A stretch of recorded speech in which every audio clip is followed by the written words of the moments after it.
Hello and welcome back to Gyan Kalyan. In today's session, I will be giving you a detailed explanation of the first chapter from Hornbill, that is, The Portrait of a Lady by Khushwant Singh. Khushwant Singh was an Indian author, lawyer, diplomat, journalist, and politician. He is very well known for writing the novel Train to Pakistan, which was published in the year 1956. In this story, the writer basically tells us about the story of his childhood that he had spent with his grandmother and also the beautiful relationship that the writer had with his grandmother. So let's begin the story.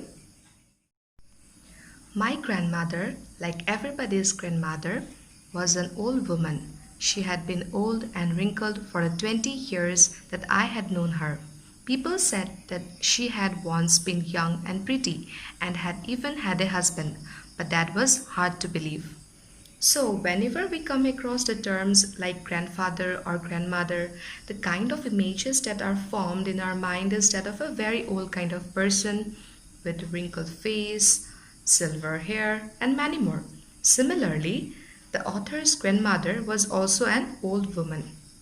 অথৰজনে তেওঁক যেতিয়াৰে পৰা পাইছে তেতিয়াৰে পৰা তেওঁৰ বৃদ্ধ চেহেৰাই দেখিছে আৰু সেইটো কাৰণে যদিও মানুহে কৈছিল যে তেওঁ এসময়ত বহুত য়াং আৰু ধুনীয়া আছিল আৰু তেওঁৰ এজন হাজবেণ্ড আছিল তেওঁ ষ্টিল বিশ্বাস কৰিবলৈ খুব টান পাইছিল Next, he gave his grandfather's description. My grandfather's portrait hung above the mantelpiece in the drawing room. এইটো সেন্টেন্স পঢ়ি আমি এইটো কথা গম পালো যে তেওঁৰ গ্ৰেণ্ডফাদাৰ অলৰেডি ডেথ হৈ গ'ল আৰু সেইটো কাৰণে তেওঁৰ এখন ফটো ড্ৰয়িং ৰুমত হেং কৰি ৰাখিছে তেওঁলোকে He wore a big turban and loose-fitting clothes. His long white beard covered the best part of his chest and he looked at least 100 years old. He did not look the sort of person who would have a wife or children. He looked as if he could only have lots and lots of grandchildren. তেওঁ এটা খুব ডাঙৰ পাগুৰি মাৰিছিলে আৰু খুব loose fitting কাপোৰ পিন্ধিছিলে তেওঁৰ দাড়ি দীঘল আৰু বগা আছিল আৰু তেওঁক 100 বছৰীয়া বৃদ্ধ যেনহে লাগিছিল তেওঁক দেখি এনেকুৱা লগা নাছিল যে তেওঁৰ কোনোবা ৱাইফ অৰ চিলড্ৰেন আছিলে বাট ধেৰ গ্ৰেণ্ডচিলড্ৰেন থকা যেনহে লাগিছিল As for my grandmother being young and pretty, the thought was almost revolting. She often told us of the games she used to play as a child. That seemed quite absurd and undignified on her part, and we treated it like the fables of the prophets she used to tell us. So the author is in no way to imagine that grandmother had also been a girl once and had also played games like they do. This thought actually appeared to him because he has known her only as an old woman for like 20 years, and whenever she narrates her childhood days to her grandchildren, they felt it impossible to believe, like the fables of the prophets she used to tell them. She had always been short and fat and slightly bent. Her face was a crisscross of wrinkles running from everywhere to everywhere. So the author recalls his grandmother as a short, healthy and slightly bent, which is basically due to her old age, and she also had a wrinkled face. No, we were certain she had always been as we had known her. Old, so terribly old that she could not have grown older and had stayed at the same age for 20 years. She could never have been pretty, but she was always beautiful. She hobbled about the house in spotless white with one hand resting on her waist to balance her stoop and the other telling the beads of a rosary. Her silver locks were scattered untidily over her pale, puckered face and her lips constantly moved in inaudible prayer. Yes, she was beautiful. She was like the winter landscape in the mountains, an expanse of pure white serenity breathing peace and contentment. So here, the author thinks of her as not only pretty but, according to him, she has always been beautiful throughout her lifetime. Her silver hair remained scattered on her wrinkled face, and she used to walk around the whole house in white clothes, with one hand resting on her waist and the other telling the beads of a rosary. Yet telling the beads of a rosary mane hoise, actually grandmother egoraki khub religious woman hoy. আৰু সেইটো কাৰণে any time তেওঁ মুখৰ ভিতৰতে ভগৱানৰ নাম বা প্ৰাৰ্থনা গাই থাকে আৰু ৰজাৰী মানে হৈছে এডাল নেকলেছৰ দৰে তোমাৰ ঋষিমুনিসকলে বা চাৰ্চত থকা ফাদাৰবিলাকে সেয়া লৈ পিনে তোমাৰ প্ৰাৰ্থনা বা ভগৱানৰ নাম লৈ থাকে। Then the author compared her with the winter landscape as she remained very calm and peace. তাৰপিছত অথৰে তেওঁৰ গ্ৰেণ্ডমাদাৰৰ লগত থকা সময়খিনি নেৰেট কৰিছে। My grandmother and I were good friends. My parents left me with her when they went to live in the city and we were constantly together. দুইজন খুব ভাল বন্ধুৰ দৰে আছিল আৰু তেওঁ নিজৰ আইতাকৰ লগত সৰুৰে পৰা আছিল যেতিয়া তেওঁৰ পেৰেণ্টছ চহৰলৈ গুচি গৈছিল। She used to wake me up in the morning and get me ready for school. She said her morning prayer in a monotonous sing-song while she bathed and dressed me in the hope that I would listen and get to know it by heart. I listened because I loved her voice but never bothered to learn it.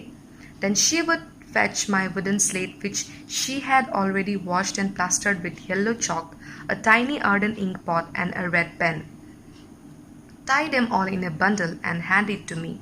After a breakfast of a thick, stale chapati with a little butter and sugar spread on it, we went to school. She carried several stale chapatis with her for the village dogs. আৰু তাৰপিছত ৰাতিপুৱা শুই উঠাৰ পৰা school যোৱালৈকে তেওঁক আইতাকে ready কৰি দিছিল আৰু তেওঁ ৰাতিপুৱা প্ৰাৰ্থনাও গান গোৱাৰ দৰে গুণগুণাই থাকে যাতে সেইখিনি অথৰজনে আয়ত্ত কৰি লয় শুনি শুনি। আচলতে অথৰজনে কেতিয়াও শিকিব চেষ্টা কৰা নাছিল, অকল আইতাকৰ মাতটো শুনি ভাল পাইছিল কাৰণেহে শুনিছিল। আৰু তাৰপিছত স্কুল যাবলৈ তেওঁক স্লেট, চক, ইংক পট, ৰেড পেন একেলগে বান্ধি ৰেডি কৰি দিছিল আৰু তাৰপিছত চাপাতি, বাটাৰ খাই স্কুল গৈছিল আৰু লগতে দুখনমান চাপাতি লৈও গৈছিল। কিয়? গাঁৱৰ কুকুৰবিলাকক খুৱাবৰ কাৰণে। My grandmother always went to school with me because the school was attached to the temple.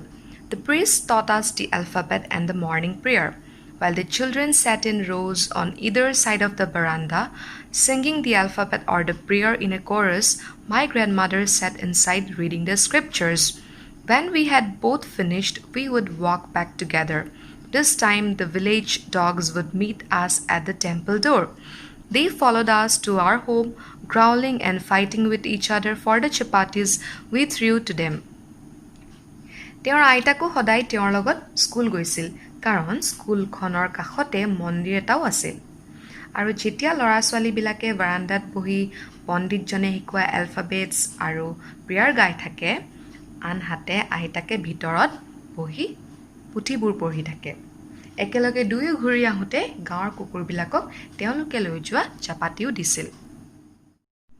When my parents were comfortably settled in the city, they sent for us. That was the turning point in our friendship. Although we shared the same room, my grandmother no longer came to school with me. I used to go to an English school in a motor bus. There were no dogs in the streets and she took to feeding sparrows in the courtyard of our city house. So তাৰপিছত তেওঁলোকৰ বন্ধুত্বৰ turning point এটা আহিল যেতিয়া অথৰজনৰ পেৰেণ্টছে তেওঁলোকক মাতি পঠালে চহৰলৈ। Things quite changed after that as his grandmother no longer accompanied him to school, although they shared the same room. He went to an English school in a motor bus and there were no dogs to feed in the streets. And therefore, his grandmother started feeding the sparrows in the courtyard of their house. As the years rolled by, we saw less of each other. For some time, she continued to wake me up and get me ready for school. When I came back, she would ask me what the teacher had taught me. I would tell her English words and little things of Western science and learning, the law of gravity, Archimedes' principle, the world being round, etc. This made her unhappy. She could not help me with my lessons. She did not believe in the things they taught at the English school and was distressed that there was no teaching about God and the scriptures. One day I announced that we were being given music lessons. She was very disturbed. To her, music had lewd associations. It was the monopoly of harlots and beggars and not meant for gentle folk. She said nothing, but her silence meant disapproval. She rarely talked to me after that. So, লাহে লাহে দুয়োজনৰে মাজত দূৰত্ব বাঢ়িব ধৰিলে। স্কুলৰ পৰা অহাৰ পিছত আইতাকে জানিব বিচাৰিলে যে তেওঁৰ স্কুলত কি পঢ়াইছিল। আৰু যেতিয়া তেওঁ স্কুলত পঢ়া English words, western science, law of gravity, etcetera আৰু বহুত কিবাকিবি কৈছিল, তেতিয়া আইতাকে খুব দুখ কৰিছিল কাৰণ তেওঁ নিজৰ নাতিয়েকক পঢ়া শুনাত সহায় কৰিব নোৱাৰিব। আৰু তেওঁ বেয়া পাইছিল কাৰণ এইবিলাক স্কুলত ভগৱানৰ বা কোনো ৰিলিজিয়াছ স্ক্ৰিপচাৰ্ছ এইবিলাকৰ একো জ্ঞান দিয়া নাছিল। আৰু এদিন যেতিয়া তেওঁ ক'লে যে স্কুলত মিউজিকৰ লেচনছ দিছে, তেতিয়া আইতাকে খুব বেয়া পাইছিল কাৰণ তেওঁৰ মতে she considered music to be associated with beggars and harlots only. Harlots হৈছে তোমাৰ প্ৰষ্টিটিউটছ। আৰু music is not meant for gentlemen according to her.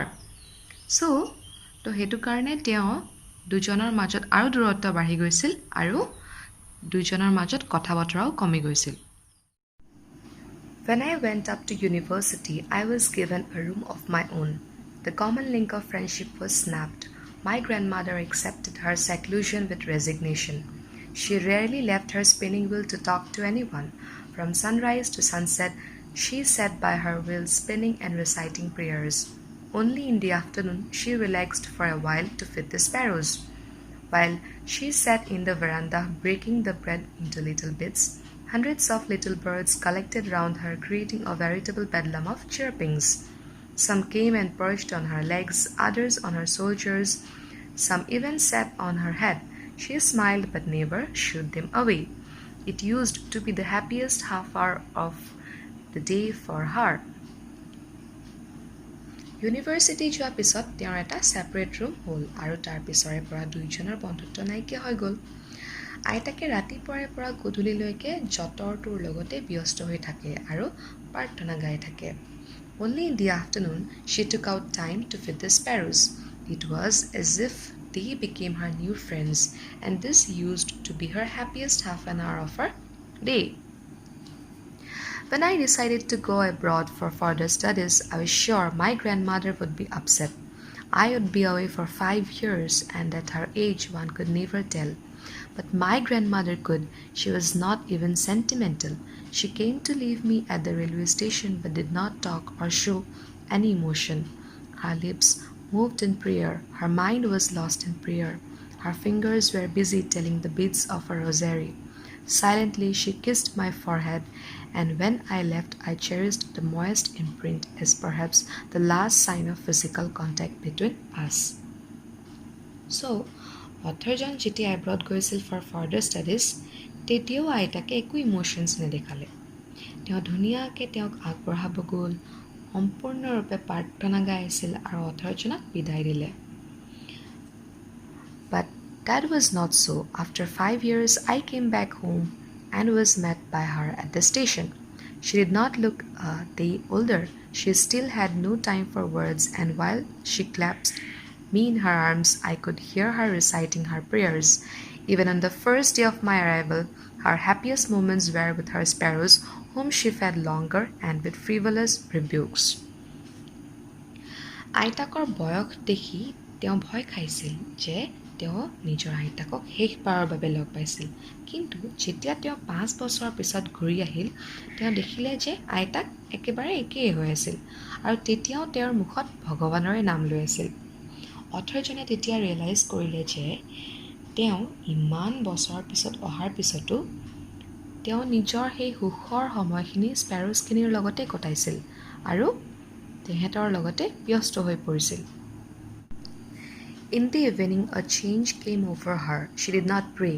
She collected the women of the neighborhood, caught an old drum, and started to sing.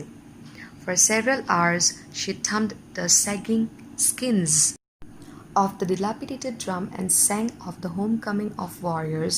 We had to persuade her to stop to avoid overstraining. That was the first time since I had known her that she did not pray. In the evening, everyone noticed a kind of change in her. She did not pray and collected all the women of her neighborhood and beat the drums and sang with all her heart. Everyone had to stop her, and then the author said that it was the first time he noticed her that she did not pray. The next morning she was taken ill. It was a mild fever and the doctor told us that it would go. But my grandfather thought differently. She told us that her end was near. She said that since only a few hours before the close of the last chapter of her life she had omitted to pray, she was not going to waste any more time talking to us. তাৰপিছত next দিনাখন ৰাতিপুৱা তেওঁৰ খুব গা বেয়া হ'ল। যদিও ডক্টৰে কৈছিল যে তেওঁৰ খুব মাইল্ড ফিভাৰ হৈছিলে আৰু তেওঁ সোনকালে ভাল হৈ যাব, বাট গ্ৰেণ্ডমাদাৰে ক'লে যে তেওঁৰ শেষৰ সময়খিনি পালেহি। She told them that she could foresee her end, আৰু তেওঁ শেষৰ সময়খিনি কাৰো লগত কথা পাতি সময় নষ্ট কৰিব বিচৰা নাছিল, কাৰণ তেওঁ এই সময়খিনি প্ৰাৰ্থনা কৰিব বিচাৰিছিল ভগৱানক। We protested, but she ignored our protest. She lay peacefully in bed praying and telling her bits. Even before we could suspect, her lips stopped moving and the rosary fell from her lifeless fingers. A peaceful pallor spread on her face and we knew that she was dead. যদিও চবে মানা কৰিছিল, কিন্তু তেওঁ কাৰো কথা শুনা নাছিল। তেওঁ ধুনীয়াকৈ বিচনাত শুই প্ৰাৰ্থনা কৰি আছিল আৰু চবেই অলপ পিছতে দেখিলে যে তেওঁৰ হাতৰ পৰা ৰজাৰীডাল পৰি গৈছিল আৰু তেওঁৰ মৃত্যু হৈছিল। We lifted her off the bed and as is customary laid her on the ground and covered her with a red shroud. After a few hours of mourning, we left her alone to make arrangements for her funeral. So, as a part of the custom, তেওঁক বিচনাৰ পৰা নমাই অনা হ'ল আৰু তেওঁক তলতে থোৱা হ'ল। তাৰপিছত চবেই ফিউনেৰেলৰ কাৰণে এৰেঞ্জমেণ্টছৰ কাৰণে Gucci goal. In the evening, we went to her room with a crude stretcher to take her to be cremated. The sun was setting and had lit her room and veranda with a blaze of golden light. We stopped halfway in the courtyard, all over the veranda and in her room, right up to where she lay dead and stiff wrapped in the red shroud. Thousands of sparrows sat scattered on the floor. There was no chirping. We felt sorry for the birds and my mother fetched some bread for them. She broke it into little crumbs the way my grandmother used to and threw it to them. The sparrows took no notice of the bread. When we carried my grandmother's corpse off, they flew away quietly. Next morning, the sweeper swept the breadcrumbs into the dustbin. So সেইদিনাখন কি হৈছিল, স্পেৰ'জবিলাকে আনকালৰ নিচিনাকৈ হুলস্থুল কৰা নাছিল, as if they were also mourning the death of the grandmother. আৰু তেহেঁতি একগোট হৈ পিনে কি কৰিছিল, তেওঁৰ শেষৰ সময়খিনিত তেওঁৰ লগত আছিল। আৰু যদিও অথৰজনৰ মাকে তেহেঁতক খাব দিছিল, they took no notice of that and instead they flew away. আৰু তাৰপিছত নেক্সট দিনাখন চুইপাৰজনে আহি পিনে সেই ব্ৰেড ক্ৰাম্পছবোৰ লৈ পিনে ডাষ্টবিনত পেলাই দিছিল। So this is very come to the end of the chapter, and I'll come with more such explanations of the other chapters. So thank you for watching.